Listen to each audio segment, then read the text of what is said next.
En el video de hoy vamos a ver el tema del predimensionamiento de columnas.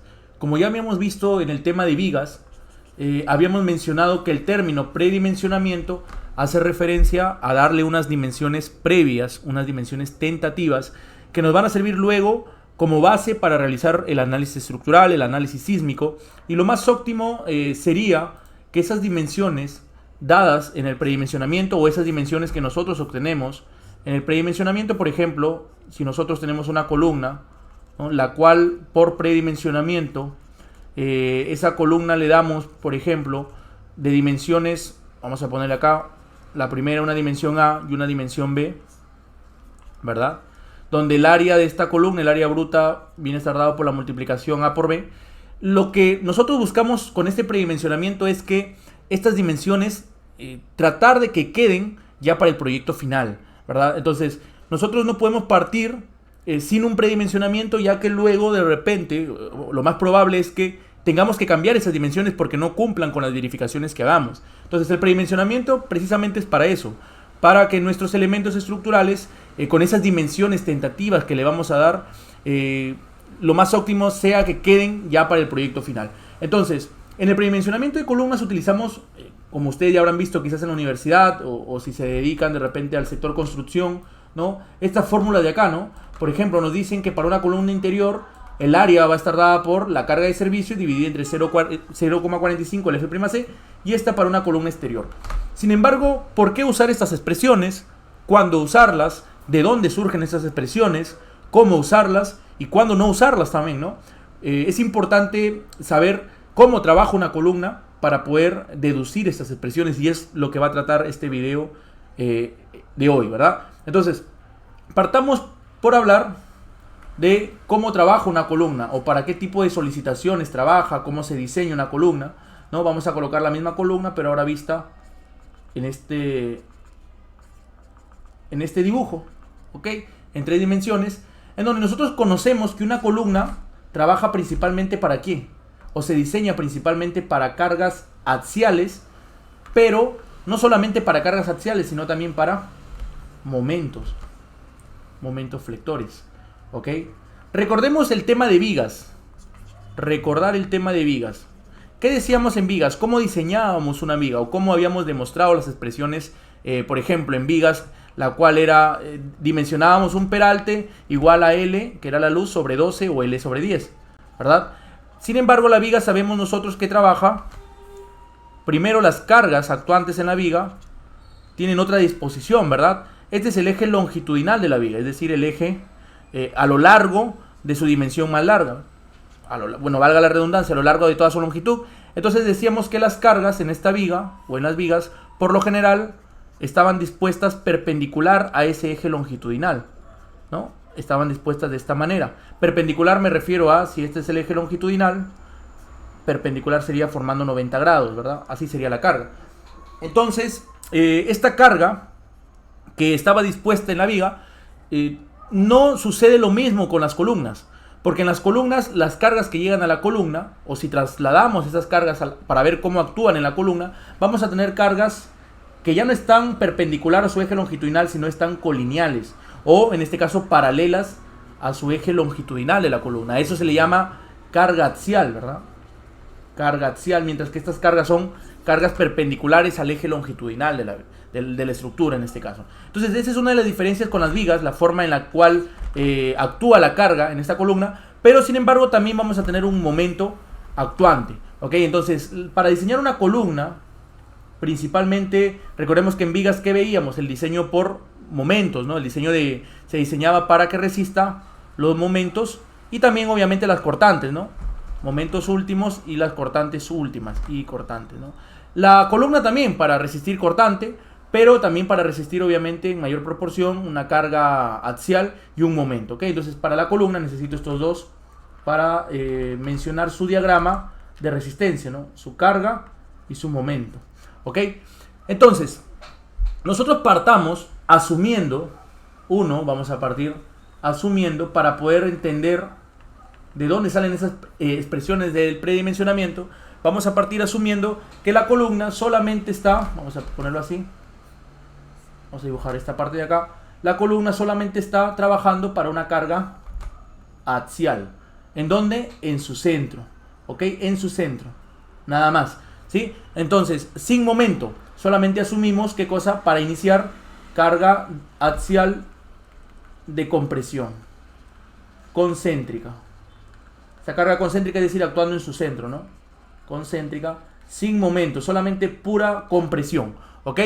Entonces, ¿quién va a resistir esa compresión? Si nosotros hacemos un corte por acá de repente, ¿no? Esa compresión, nosotros vamos a observar que por acá, si dibujarle otro color, va a haber un acero, una línea de acero, ¿no? Ahí está. Por acá también, en la mitad, ¿ok? Ahí está. Y por acá también vamos a tener acero, ¿no? Obviamente hasta arriba va a ir, pues no estamos dibujándolo ahí nada más, hasta arriba. ¿Ok? Ojo que la vista que estamos dibujando acá es esta vista, ¿no? Si lo vamos a dibujar en 3D sería así. En la parte de atrás habrían 3 aceros más, que son unos 3 aceros de acá. Sería 3 adelante y 3 atrás. Estamos viéndolo de esta vista, ¿ok? Entonces, podemos decir, vamos a dibujarlo así nada más, que ¿quién va a resistir esta carga? O cuáles son las fuerzas que se van a oponer a esa carga. Primero vamos a tener que dibujar las cargas o el esfuerzo que se da debido a ¿quién? Al concreto. Porque obviamente el concreto va a resistir esa acción de comprimir esta columna, ¿verdad? Y obviamente ¿con qué factor o con qué resiste ese concreto? Con el factor conocido como el F'C, ¿verdad? Al cual llamamos, recordar, al cual llamamos F'C, una propiedad del material, resistencia a la compresión del concreto. Sin embargo, del concreto. Sin embargo, no toda la resistencia se llega a desarrollar. Nosotros asumimos, según nuestra norma también, de esfuerzo y de formaciones unitarias, decimos que solamente vamos a tener un 85% de esa resistencia. ¿Ok? En la resistencia última, justo cuando llega a una deformación unitaria de 0.003. Recordemos que el pico más alto vendría a ser F'C, pero solamente trabajamos con el 85% de F'C, es decir, con 0.85. Ahí está, 0.85, ¿ok? Entonces, ¿cuál sería la fuerza que proporciona ese concreto? La fuerza proporcionada por el concreto debe ser el esfuerzo, 0.85 del F'C, este es un esfuerzo, multiplicado por todo el área donde se desarrolla. Toda esta área se desarrolla el concreto, ¿no? Pero obviamente hay un espacio de acero, debemos quitarle ese espacio, ¿sí? Es decir, el espacio que ocupa el acero no lo puede ocupar el concreto. Entonces, vamos a decir que la fuerza de compresión del concreto va a ser igual al 0.85 del F'C, que es el esfuerzo, multiplicado por A por B, que viene a ser el área bruta, pero a esa área bruta debemos quitarle el área de acero total, ¿ok? Porque donde está ocupando el acero obviamente no va a haber concreto, por así decirlo, ¿no? Entonces esta sería la fuerza de compresión del concreto. Pero ¿quién más está actuando? ¿O quién más está resistiendo esa compresión, oponiéndose a esa compresión? Está oponiéndose obviamente esas líneas de acero, ¿no? Esas líneas de acero, ¿ok? Con una fuerza total, fuerza T, ¿de cuánto? Vamos a poner por acá T1, T2 y T3, cada una, ¿no? Incluso tiene en realidad 6. Vamos a poner T1, si no de frente vamos a poner de todo, ¿no? T. O vamos a hacer que estos sean los esfuerzos, ¿no? Estos son los esfuerzos. ¿Qué esfuerzo se da ahí en el acero? El esfuerzo del acero viene a ser Fy, ¿ok? Asumiendo que el Fy, o asumiendo que está en fluencia, ¿no? Este es el módulo de fluencia del acero. Fluencia del acero. El valor con el cual trabajamos mayormente es con un grado 60, es decir, con acero de 4200 kilogramos por centímetro cuadrado. ¿Ok? Entonces decimos, ¿cuál sería la fuerza de tracción del acero? La fuerza con la cual va a resistir esta compresión el acero viene a ser el área de acero, así como acá el área, multiplicado por el Fy, por el esfuerzo. Acá también, esfuerzo por área, esfuerzo por área. Entonces nosotros, ojo, el área de acero total, en este caso sería 6 varillas, ¿de cuánto? Dependiendo de cuánto sean las varillas, ¿verdad? Entonces vamos a ponerle un área de acero total.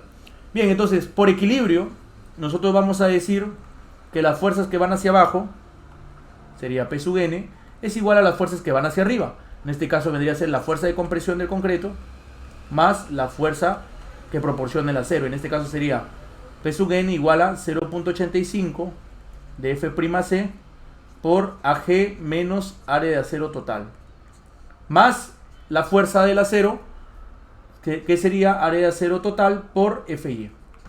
Ahí estaríamos hablando de que este es el valor de la carga nominal axial. cuando existe pura compresión, sin momento, ¿ok? Carga axial de compresión pura, vamos a poner, pura compresión, ¿ok? Pura, sin momento, o sea, la carga que sería concéntrica cuando no hay excentricidad, por lo tanto no hay este momento, ¿ok? Esto es como trabaja en realidad, pero estamos asumiendo primero solamente la carga axial, ¿sí? Muy bien, sin embargo la norma te da un máximo para este valor, y es obviamente porque esto de aquí, o sea, siempre por más ideal que sea, es decir, por más que nosotros queramos que la carga esté en el centroide plástico, y que no haya ninguna excentricidad, siempre va a haber una excentricidad, de repente una excentricidad por ahí accidental, ¿no? Entonces la norma te dice, la norma castiga este valor diciéndote que vas a tomar un máximo de ¿cuánto? A toda esta expresión dice que en realidad no todo esto trabaja, sino simplemente trabajes con el 80% de todo esto, ¿ok? Por FY, y a todo esto multipliques por 0.80, ¿sí? 0.80, ahí está, ¿sí? Muy bien. Ahora, también nosotros tenemos que recordar que en el diseño por resistencia última,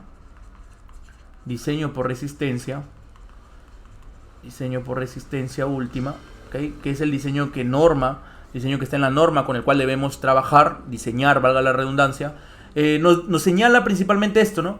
Que nuestro diseño o nuestra resistencia de diseño debe ser mayor o igual que la resistencia última, ¿sí? Tenemos un video hablando de los niveles de resistencia para que ustedes entiendan qué es una resistencia nominal o una resistencia última. Pero para recordar nada más, la resistencia última es la resistencia que nosotros obtenemos del análisis estructural cuando hemos mayorado nuestras cargas. ¿Okay? ¿Qué quiere decir? Que nosotros, por ejemplo, en el caso de vigas, esta carga última debemos mayorarla, ¿no? ¿Cómo? Al hacer nuestro metrado de la carga muerta debemos multiplicarlo por 1.4 y 1.7 de la carga viva. Esto es según nuestra norma S060 peruana, y según el ACI, por ejemplo, 1.6 de la carga muerta más 1.2 de la, 1.2 de la carga muerta más 1.6 de la carga viva. Esto es según el ACI, ¿verdad? El ACI. Muy bien. Entonces, ¿esto por qué se mayora? Ya hemos hablado en otros videos, pero se mayora por una cuestión de seguridad, ¿no? Asumimos que la carga muerta no es la que metramos ahí, sino es un 40% más, y la carga viva un 70% más, según el I060, por ejemplo, ¿no?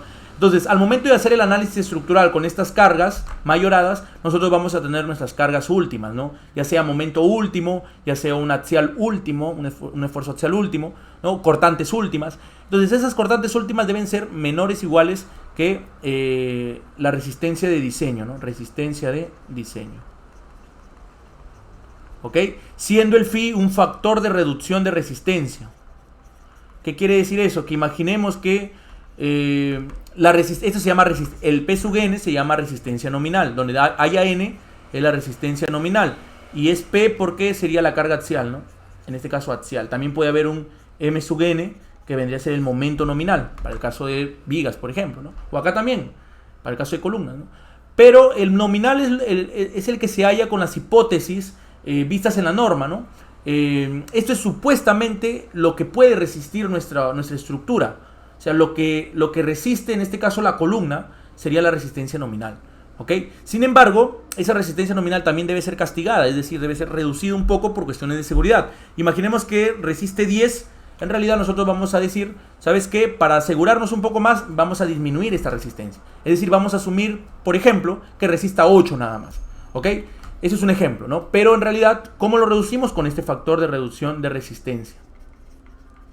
Que para el caso de la norma E060, norma peruana, por ejemplo, para columnas se trabaja con 0.70, según la E060 para elementos a compresión, ¿no?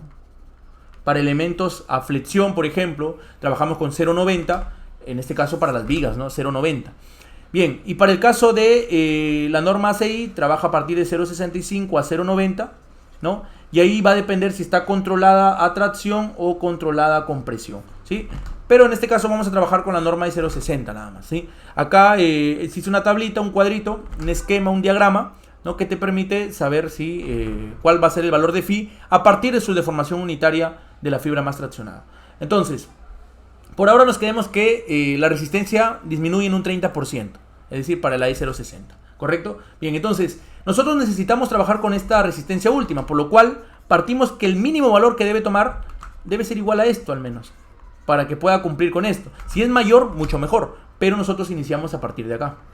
Entonces, para poder obtener el axial último, nosotros debemos multiplicar a esta resistencia nominal por un phi, ¿verdad? Por un phi, y acá también por un phi, por 0.80, por todo esto de acá, ¿no? 0.85 del F'C por AG menos área de acero total más área de acero total por FY. Muy bien. Entonces todo esto vamos a copiarlo porque lo vamos a volver a necesitar. Control C. Y nosotros podemos reemplazar, ¿no? Esto de aquí, ¿quién es? Es el axial último, la resistencia última. Y acá vamos a reemplazar 0.70 por 0.80 por todo esto que se repite. ¿Correcto? Muy bien, para ver qué expresión nos va a quedar. Ahí está, expresión de acá. En lo cual podemos también seguir reduciendo, seguir simplificando. Esto de aquí es 0.56, la multiplicación, puedes verificarla. Nuevamente por todo esto de acá. Listo. Entonces ya estamos trabajando con una carga última. Y acá lo que podemos hacer, vamos a seguir haciendo simplificaciones. ¿Bajo qué hipótesis vamos a trabajar? Por ejemplo, algunas simplificaciones que podemos hacer asumiendo que es un predimensionamiento. Es decir, en realidad un predimensionamiento no está normado. El predimensionamiento de columnas no está normado. Sin embargo, es muy importante realizarlo, como ya mencioné, para iniciar con unas dimensiones. Nosotros tenemos que iniciar con unas dimensiones y lo más óptimo sería que estas dimensiones queden también en el proyecto final. Queden como proyecto final, ¿ok? Si hacemos un buen predimensionamiento, esto puede quedar, pero entendamos de dónde salen esas expresiones. Por lo tanto, simplificando o factorizando por ahí, vamos a tener 0.56 por 0.85 del F'C. Acá vamos a multiplicar cada miembro, ¿no? Esto por AG y esto por esto. Es matemática básica. Por AG menos 0.85 del F'C por AST. Más el área de acero total por FY. ¿Ok? Miren, acá hay un término bastante importante también que muchos de ustedes en el rubro de la construcción habrán escuchado, el cual es el término cuantía. Y la cuantía no es más que la proporción o la relación que hay entre el área de acero total y, en este caso, el área de la sección. ¿Ok? Entonces, si nosotros queremos que aparezca ese término cuantía, porque es un término bastante importante, en columnas al menos, porque nosotros decimos que según norma, la cuantía en columnas debe ser como mínimo 0.01, es decir, el 1%, y como máximo oscila entre 1% y 6%, ¿verdad? Eso según la norma es 0.60 también, ¿ok? Entonces, nosotros debemos tratar de que aparezca este término cuantía. Por lo tanto, si nosotros vemos por ahí área de acero total, bastaría con dividir todo esto entre ¿cuánto? Todo entre AG. Y todo acá también entre AG. Vamos a hacerlo bonito. Ahí está. Entre el área de la sección. Por lo tanto, nos va a quedar P sub U entre área de la sección igual a ¿cuánto? A 0.56. Y observen acá. AG, o va a quedar así, miren, lo vamos a hacer uno por uno, ¿no? Este AG va a entrar a cada uno de estos sumandos. 0.85 del F'C por área de acero total sobre el AG otra vez, más área de acero total por FY sobre AG. Ahí está. Aquí no, porque eso está que multiplica. O entra aquí o entra todo esto. ¿Ok? Uno de los dos. Entonces nosotros vamos a decir P sub U es igual a, o sobre AG es igual a ¿cuánto? 0.56 por, acá faltó el AG arriba, acá faltó el AG, ok, este AG de acá. Entonces decimos que este AG se puede ir, ¿no? Con este AG de abajo, ¿sí? Entonces nos quedaría ¿cuánto? 0.85 del F'C, se va el AG, que es el área de la sección, menos, acá miren, 0.85 del F'C por la cuantía de la columna. ¿Por qué digo por la cuantía? Porque miren, esta división, ¿quién era? Acá está. Ahí está, la cuantía, ¿verdad? Listo. Y acá también aparece la cuantía, miren, área de acero total sobre AG. Entonces decimos más la cuantía por FY. Ahí está. ¿Ok? Muy bien, este AG puede pasar a multiplicar acá. Y nos va a quedar P sub último igual a 0.56 por AG. Multiplicado por ¿cuánto? Por toda esa expresión de acá, ¿no? 0.85. La cual podemos también factorizarla, miren. Por F'C. Acá factorizamos la cuantía. Y decimos cuantía por FY menos 0.85 del F'C. Cuantía por FY me sale esto. Menos, porque acá está el menos. Menos cuantía por 0.85 del F'C. ¿Ok? Vamos a hacerlo esto así mejor. Ahí está. Ahí está. Perfecto. Bien, entonces hemos dejado esta expresión ahí. ¿Y qué es lo que toca ver ahora? Miren, nosotros también vamos a hacer acuérdense que dijimos que íbamos a hacer algunas simplificaciones, ¿no? Entonces, miren, esta expresión de acá, FY menos 0.85 del F'C. Vamos a ponerlo por acá. ¿Qué pasa? Miren, FY menos o menos el 0.85 del F'C. ¿Ok? Bien, ¿cómo podríamos obtener una expresión más sencilla, ¿no? De manera conservadora, o sea, que nos dé resultados buenos, seguros. Entonces nosotros podemos igualar esto a el 85% simplemente del FY. ¿Ok? Veamos un ejemplo. Por ejemplo, si trabajamos con un FY de 4200, un F'C de 210, ¿será igual al 85% de 4200? ¿Esto se cumple o no se cumple? A ver. Vamos a ver. Vamos a sacar la calculadora. Automáticamente ahí está. Diríamos 4200 menos 0.85 por 210. 4000. ¿Cuánto es? 4021.5, ¿no? Será igual a 0.85 del F'C, perdón, del FY 3570. No es igual, pero podríamos decir que se asemeja. ¿Ok? Porque recuerda que el F'C no siempre va a ser 210. Puede ser, por ejemplo, 4200 menos 0.85 de 280, por ejemplo, ¿no? O de 350. ¿Cuánto sería eso? 3902. Entonces sería un valor que ya más se acerca a esto, ¿no? Entonces podemos asumir esto de acá, ¿no? Que el FY menos 0.85 de F'C va a ser un valor cercano que es 0.85 del FY. ¿Ok? Del FY. Esto vamos a asumir. ¿Para qué? Para cambiar esta expresión y que me quede la carga última es igual a 0.56 del área de la sección por 0.85 de F'C más la cuantía, ¿por cuánto? Por 0.85 de FY. Muy bien. Y esa sería la expresión que vamos a tener ahí. ¿Ok? Entonces, miren. Otra simplificación que podemos hacer es la siguiente. Miren. Acá estamos hablando de carga última. Mientras que acá hablamos de carga de servicio. ¿Recuerdan ustedes cuál es la carga de servicio? Miren, en realidad nosotros cuando tenemos, por ejemplo, un elemento tipo viga, por ejemplo, ¿no? Para hacerlo el ejemplo con el elemento tipo viga, nosotros cuando metramos y hablamos de carga de servicio, estamos hablando simplemente de carga muerta más carga viva. Esta es la carga de servicio. Carga de servicio. Es decir, es la carga en la cual está operativa la edificación, ¿no? Bajo la cual trabaja las vigas, las columnas en estado de servicio, ¿no? Sin mayorar cargas, mira. Acá no estamos mayorando las cargas como lo hemos mayorado, ¿dónde? Acá. Esto es mayoración de cargas, amplificar las cargas. Pero en la carga de servicio no. En la carga de servicio digo carga muerta más carga viva y ya. ¿Ok? Entonces, si nosotros obtenemos el análisis estructural a partir de carga de servicio, nos van a dar obviamente resistencia de servicio, ¿no? Una carga axial de servicio, por ejemplo. Entonces, ¿cómo diríamos que sería la carga de servicio? La carga de servicio con relación a la carga última.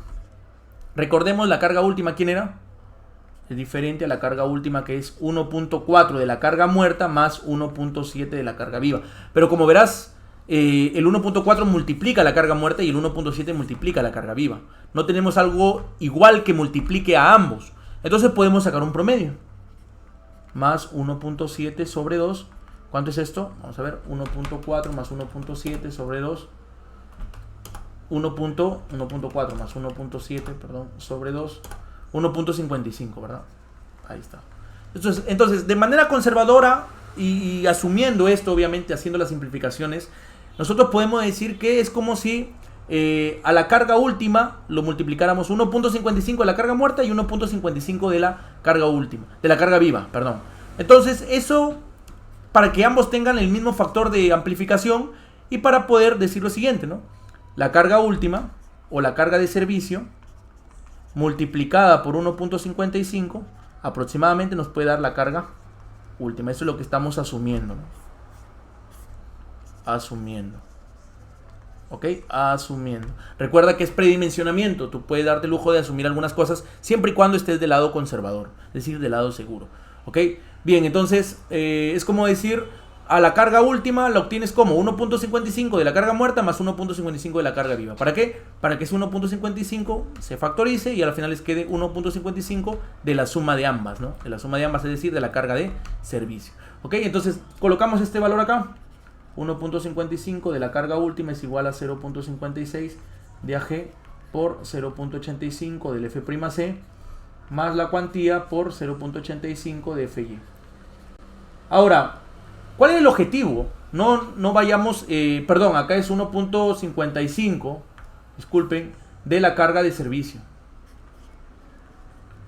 No nos desviemos del objetivo, que era predimensionar, es decir, calcular una sección, unas dimensiones para la sección de la columna. ¿Dónde estarían esas dimensiones? Acá están, ¿ve? Sería el área, A por B. Yo quiero hallar qué dimensión puede tener acá y qué dimensión puede tener acá, o qué área debe tener mi columna, ¿no? Entonces, hablamos de AG. Por lo tanto, despejando AG, nos va a quedar ¿cuánto? AG, si despejamos nosotros AG, nos quedaría 1.55 de la carga de servicio dividido entre ¿cuánto? Dividido entre todo esto, ¿no? Porque pasa a dividir. Sería 0.56 primero, multiplicado por 0.85 del F'C, más la cuantía por 0.85 del FY. Y esta sería una primera fórmula para determinar un área de la columna. ¿Ok? Un área de la columna. Sin embargo, recuerda tú que la cuantía estaba entre 1 y 6%. Entonces, podemos asumir nosotros de manera conservadora que vamos a trabajar con una cuantía baja, pero no tan baja como 1%. Sería estar al límite. Si no, vamos a asumir, por ejemplo, que vamos a trabajar con una cuantía del 2%, es decir, 0.02. Otro de repente querrá asumir una cuantía de 0.03, también puede ser válido, ¿no? Recuerda que es un predimensionamiento, al final sirve como dimensiones tentativas nada más, ¿ok? Luego que se pueden modificar esas dimensiones, sí, que no sería lo más adecuado por una cuestión de tiempo, pero si es que tenemos que modificar, pues lo vamos a hacer. También depende de la arquitectura, de muchas cosas, ¿no? Pero obviamente tiene que cumplir con estas fórmulas, expresiones que nos dan. Entonces, asumiendo una cuantía de 0.002, es decir, 0.02, perdón, es decir, del 2%, y además, también acá hay, mira, un FY, y nosotros tratemos de dejarlo todo en función de la resistencia a la compresión, pero mira de quién depende el área, depende de la carga a la cual va a llegar la columna, y depende también del material, es decir, de la calidad del concreto y de la calidad del acero, ¿no? Si nosotros asumimos un valor mínimo del concreto estábamos diciendo de 210, también puede ser 280, pero imaginemos que es un concreto no tan bueno como el de 280, sino de 210, que en realidad es un valor bastante usado, ¿no? Para edificaciones comunes, edificaciones, viviendas, oficinas, ¿no? Y un FY de 4200. Entonces, ¿qué podemos decir de esta relación? Nosotros podemos decir que existe una relación de ¿cuánto? Sería 4200 sobre 210. Entonces me queda que el FY sobre F'C es igual a, ¿cuánto es esta división? 20. De lo cual podemos decir, miren, que el FY es aproximadamente, cuando trabajamos con estos valores, es 20 veces el F'C. ¿Ok? El FY es 20 veces el F'C. Obviamente, si tomamos otro F'C, no va a dar esto. Pero, como predimensionamiento sirve, ya que esto es un valor mínimo por lo general, ¿no? Con el que se trabaja.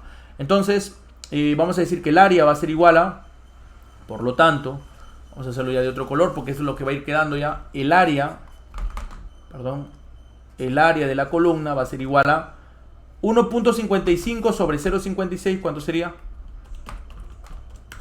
Sobre 0.56, 2.76, pero todavía no multipliquemos nada, mejor 1.55 de la carga de servicio, o dividamos nada todavía, sobre ¿cuánto? Vamos a decir 0.56 por 0.85 del F'C, más la cuantía que dijimos que le íbamos a dar 2% por 0.85 del FY. Pero el FY, ¿cuánto dijimos que le íbamos a dar? Acá está, por 20 del F'C. Por 20 del F'C. Ahí está. Ok, vamos a hacer esta división un poco más larga. Ahí está. ¿Sí? Y esto un poco más central. Listo. Y cerramos, obviamente, los corchetes acá. Acá ya recién podemos multiplicar, podemos hacer la operación correspondiente. Y nosotros vamos a decir, miren, 1.55 de la carga de servicio dividido entre, multipliquemos acá. Primero decimos 0.56, perdón, por 0.85 del F'C, más, ¿cuánto es esto? Porque debo multiplicarlo primero esa operación. 0.02 por 0.85 por 20 nos da 0.34 del F'C. Ahí está, más 0.34 del F'C. ¿Ok? Bien, ¿qué vamos a tener entonces? Que el área de la sección va a ser igual a 1.55 sobre 0.56 por, ¿cuánto es esa suma? 0.85 menos 0, perdón, menos, ¿no? 0.85 más, perdón, 34, 1.19. Acá es carga de servicio, no olvides. ¿Y 1.19 de quién? Del F'C. Muy bien, entonces ahora sí, queda, finalmente, ¿qué te va a quedar? Finalmente decimos 1.55 sobre la multiplicación de esto. 1.55 sobre, abro paréntesis, 0.56 por 1.19. Esto nos da ¿cuánto? 2.32. Pero si lo queremos dejar en la parte de abajo, ¿no? Diríamos nosotros esto, ¿no? La carga de servicio, o el AG, el área de la sección va a ser carga de servicio. Y acá, miren, multipliquemos. Primero multipliquemos 0.56 por 1.19. ¿Ok? 0.66. Y ahora dividamos entre 1.55. 0.429, es decir, 0.43, ¿no? Es decir, este 1.55 puede pasar abajo a dividir, ¿no? Por extremos y medios, eso tú sabes que es matemática básica, pues, ¿no? Entonces, miren, esta es la expresión que me queda. Esta es la expresión que me queda finalmente para predimensionar mi columna, asumiendo todo eso. También lo podemos dejar aquí. Lo hubimos podido dejar aquí también, ¿no? De repente tienes otro F'C, trabajas con el F'C que no sea de 210, pero asumiendo eso de ahí, listo. Y obviamente una cuantía, al inicio no sabes cuánto a cero, ¿no? Entonces por eso es que estamos asumiendo una cuantía de 0.02 como mínimo, ¿no? Por eso que le estamos colocando. Bien, ¿y qué de parecido tiene esto con la fórmula que te daba acá? Mucho parecido, mira. Para una columna interior, es decir, para una columna central, por ejemplo, la columna 5, carga de servicio sobre 0.45 del F'C. Obviamente lo redondea, ¿no? Lo redondea. Pero ¿qué pasa? ¿Por qué cambia de repente acá en la columna exterior a 0.35? Primero analicemos que esto, de manera general, podemos decir que es lo siguiente. El área G, o el área de la sección, que viene a ser A por B, o B por D, también algunos lo nombran como B. El área de la sección me estoy refiriendo, obviamente, a... ¿qué cosa? A lo que estábamos viendo por acá. El AG es esto de acá, ¿no? Una dimensión, la dimensión mayor por la dimensión menor. Si es una columna cuadrada, la misma dimensión sería, ¿no? Pero es la multiplicación de esas longitudes. Entonces, pero miren, el valor que puede ir cambiando es este de acá. Este es el valor que me interesa hallar. Este alfa de acá, ¿no? En este caso el alfa, demostrando todo eso, ¿cuánto nos dio? 0.43. Entonces, la fórmula te dice, cuando es una columna central, 0.45 del F'C. Lo ha redondeado prácticamente, ¿no? Pero ¿por qué acá cambia? A 0.35, por ejemplo, ¿no? Para una columna esquinera, para una columna del extremo. Miren, primero veamos que podemos deducir que alfa, si alfa aumenta, ¿qué va a pasar con el alfa si acá el alfa va aumentando? Estas dos son inversamente proporcionales, es decir, a mayor denominador, a mayor valor acá abajo, esto va a ser, a mayor valor, esto va a ser menor, ¿no? Por ejemplo, si yo divido 50 entre 10 y 50 entre 2, ¿cuál de las dos divisiones me va a salir mayor? Obviamente esta de acá. 5 y acá sería 25. Obviamente, perdón, esta de acá, ¿no? ¿Por qué? Porque le has dividido un número menor. Es decir, a menor divisor, mayor cociente, ¿no? O mayor sale el resultado, ¿no? 50 entre 2 es 25, es mayor que 50 entre 10, porque el denominador es mucho menor. Estás dividiendo un menor número. Entonces, podemos decir que si alfa aumenta, en cambio, si alfa aumenta, el área de la sección va a ser menor, disminuye. Y pasa lo contrario, si alfa disminuye, mejor dicho, pasa lo mismo, pero entonces acá sería aumenta, ¿verdad?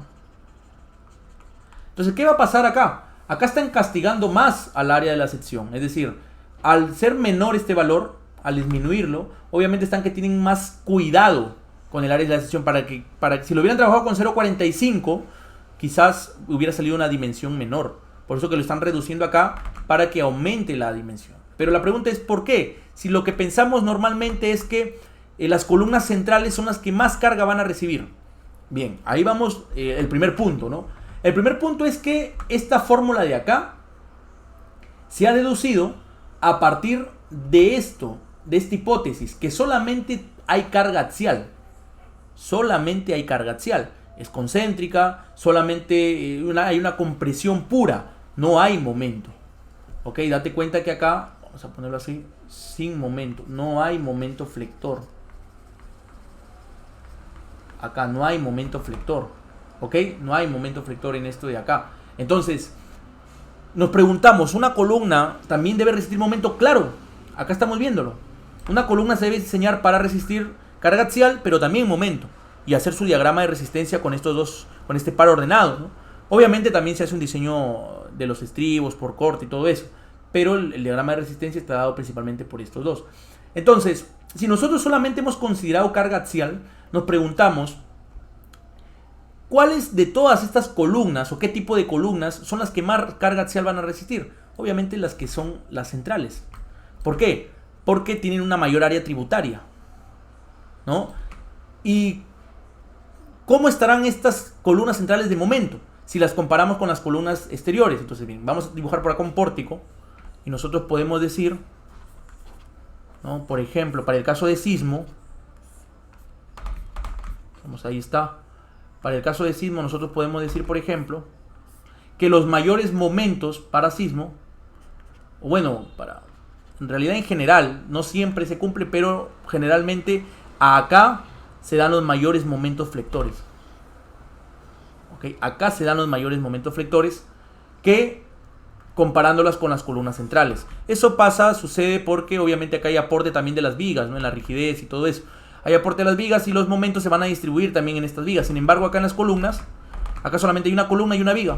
Por lo tanto, caería mayor momento aquí, ¿no? Caería mayor momento en las columnas. Entonces, para las columnas que no son centrales, como por ejemplo las columnas esquineras o las columnas del perímetro, nosotros debemos tener cuidado con esta expresión. ¿Por qué? Porque ahí sí vamos a tener que considerar los momentos. Y esto de acá no considera los momentos en la columna. Por lo tanto, por eso que podemos decir, vamos a castigar un poco más. ¿Cuánto? Disminuyéndole el 10%. Columna exterior entonces 0.35. Para tratar de contrarrestar esos efectos del momento para las columnas exteriores. Al hablar de columnas exteriores, nos referimos a columnas esquineras y columnas perimetrales, ¿no? O también llamadas excéntricas. O sea que no están en el centro, ¿no? Ahora, tú te preguntarás, oye, pero las cargas, las columnas centrales sí van a tener harta carga axial. Momento sí, también tiene momento, no digo que no, también, pero es mucho menor que, obviamente, que las externas, ¿no? Que las exteriores, que las perimetrales y que las esquineras, es menor. Pero mira, en las columnas centrales no va a haber problema, porque esto de acá se ha deducido que solamente hay carga axial. Entonces no hay problema porque esto de aquí, para una columna central al menos está bien, ¿sí? Aparte que ya contrarrestamos ese efecto ¿con qué? Con esta carga de servicio. ¿Por qué? Porque la carga de servicio ¿a qué va a ser igual? Vamos a ver por acá. Siendo carga de servicio igual ¿a quién? La carga de servicio que llega a la columna no es más que la carga por el área tributaria por el número de pisos. Por el número de pisos. La carga por el área tributaria por el número de pisos. ¿Ok?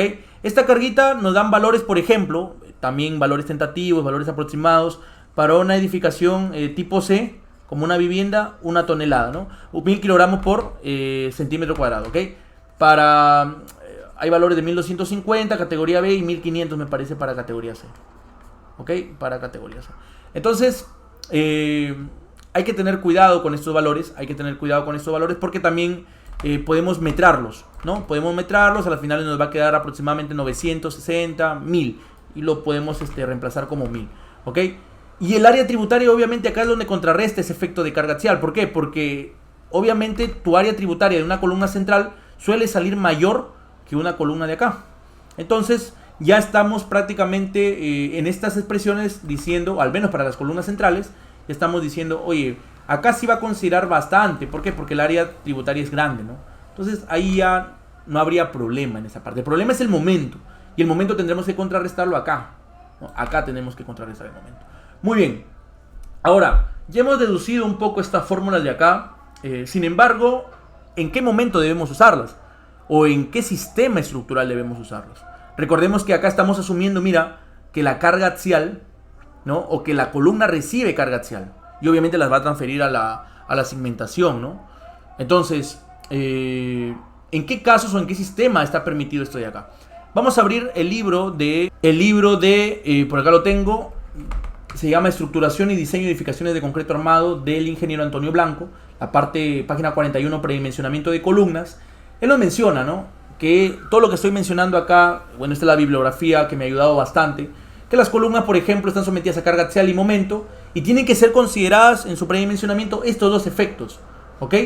Y evaluar cuál es el más influyente, como menciono, por ejemplo, acá, ¿no? El más influyente aquí en las columnas que no son céntricas, las columnas esquineras, las columnas perimetrales, por ejemplo, es el momento, a diferencia de las centrales, que es la carga axial, ¿no? Entonces, eso se tiene que ver. Pero acá menciona estas dos fórmulas, ¿no? Las expresiones que estamos utilizando, miren. Área de la columna igual a carga de servicio, dividida entre 0,45 el F'C, y para esquineras o para columnas exteriores, carga de servicio sobre 0,35. ¿Pero qué menciona? Menciona que estas expresiones solamente deben ser utilizadas, miren, para edificios que tengan muros de corte en las dos direcciones, tal que la rigidez lateral y la resistencia van a estar principalmente controladas por los muros. Ojo con esto porque lo vamos a copiar respetando el derecho de autor, obviamente solamente por cuestiones académicas. Ya sabemos que este es del libro de Antonio Blanco, ¿ok? Pueden encontrarlo. Miren, acá está. Entonces decimos, miren, para edificios que tengan muros de corte en las dos direcciones.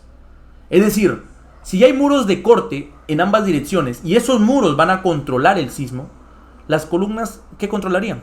Las columnas controlarían lo que estamos viendo precisamente acá. Controlarían en su mayor proporción la carga axial solamente, ¿ok? Para cargas de gravedad nada más. Es decir, el momento producido o los momentos producidos por los sismos se lo llevaría, bueno, es muy importante, los momentos producidos por sismos se lo llevarían más que todo las placas, los muros de corte.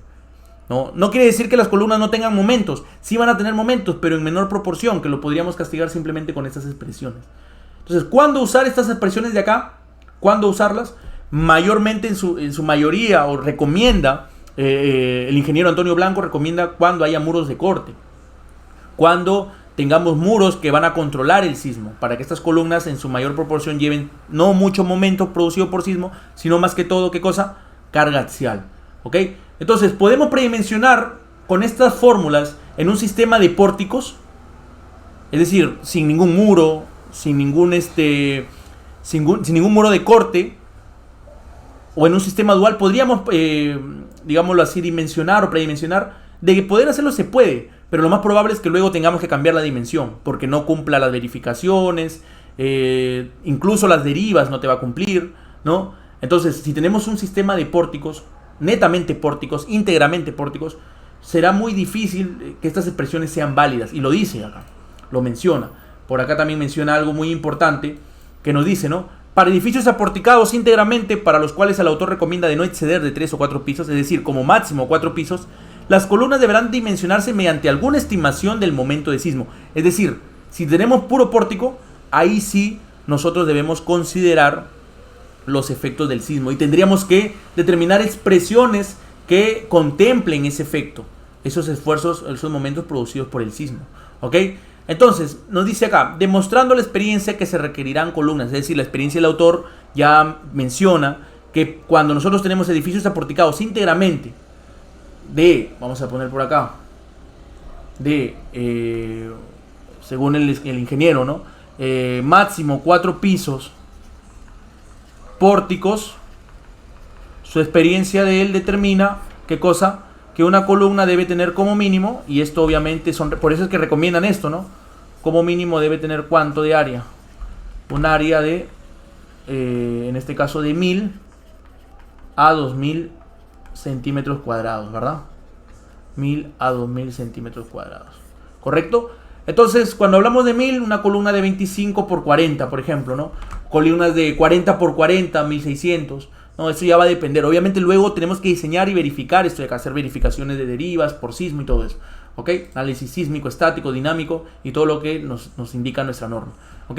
Entonces son recomendaciones nada más, ¿sí? Salvo que se tengan vigas con luces mayores a 7 metros incluso dice, ¿no? Entonces acá por ejemplo menciona unos tipos de columnas 35 por 35, 40 por 40, ¿no?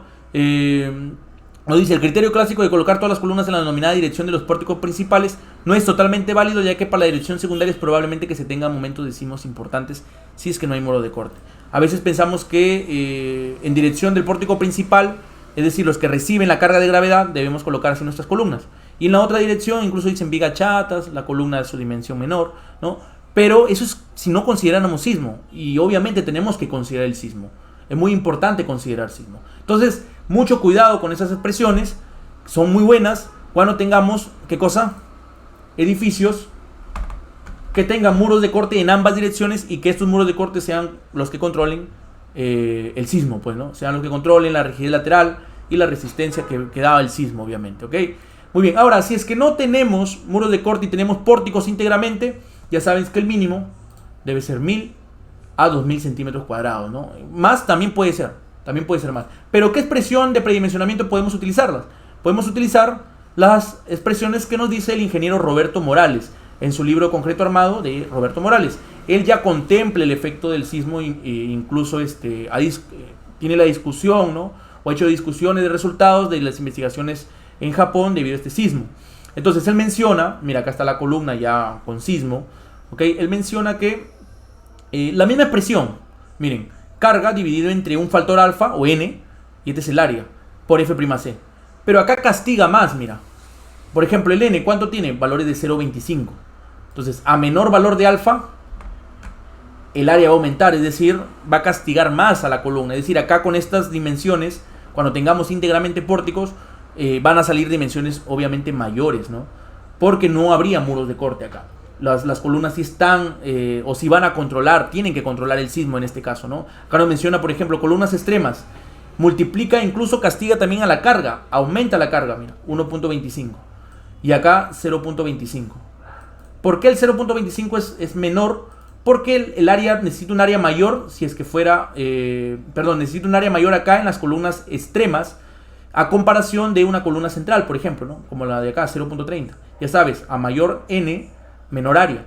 ¿Y por qué las columnas extremas las castigo más? Por el tema de los momentos, ¿no? Que ya expliqué, los momentos van a ser por lo general mayores en las columnas extremas, ¿no?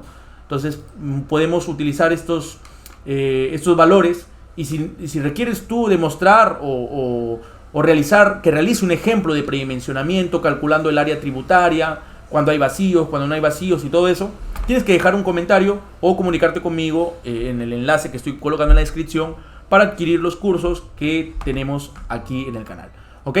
Entonces vamos a dejar aquí este video esperando pues que te sirva bastante. Recuerda que también tenemos predimensionamiento de vigas y todos esos enlaces los vamos a dejar en la descripción. Suscríbete, dale like y lo más importante, comenta para poder seguir subiendo videos de este tipo. Nos vemos en otra oportunidad.